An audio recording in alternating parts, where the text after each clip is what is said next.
They bought this 18th century building and former school and turned it into a home.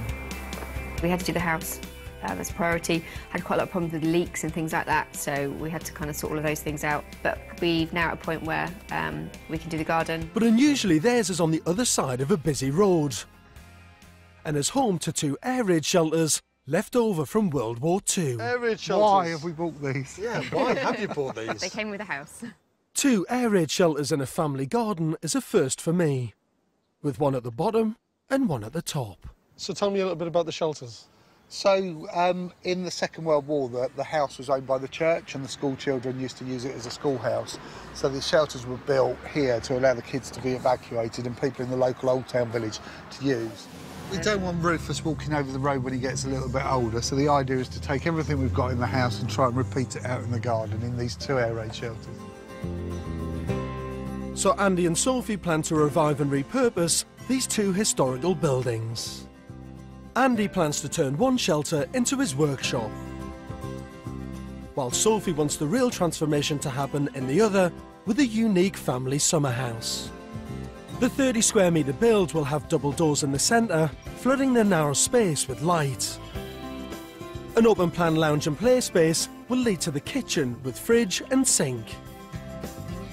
For entertaining, a bar hatch will open onto the garden. Before work began on these buildings, they were derelict and dingy structures. But the transformation is staggering.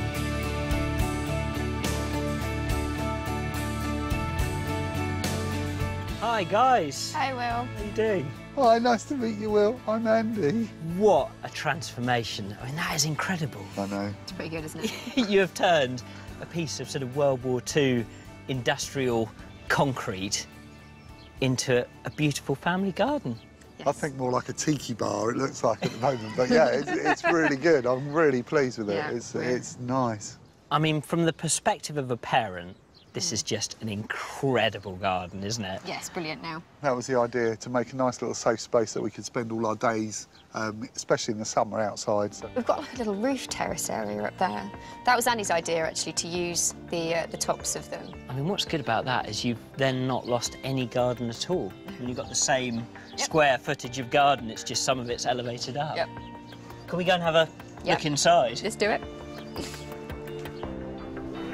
Fantastic. Gosh, it's really huge, isn't it? And it makes you realise how important to open all this out was, because a long, thin space is very, you know, constricting and slightly claustrophobic.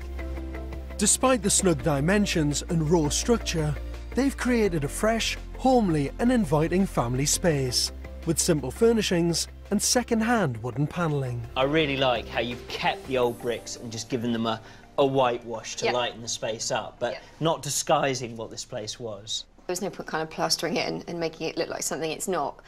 So yeah, really, really pleased with the end result.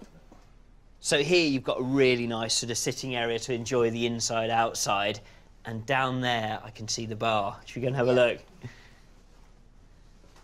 This is great, the bar. This cutout wasn't for this, was it? No, this was the original hole for the lawnmower to go into this one when this was planning to be the workshop. So Andy's pretty... I think he's come around to the idea now, because what man doesn't want his own bar? Absolutely, no, essential. It works really well. It feels like a comfortable, lovely family space and fantastic for having friends around. That is just so cool.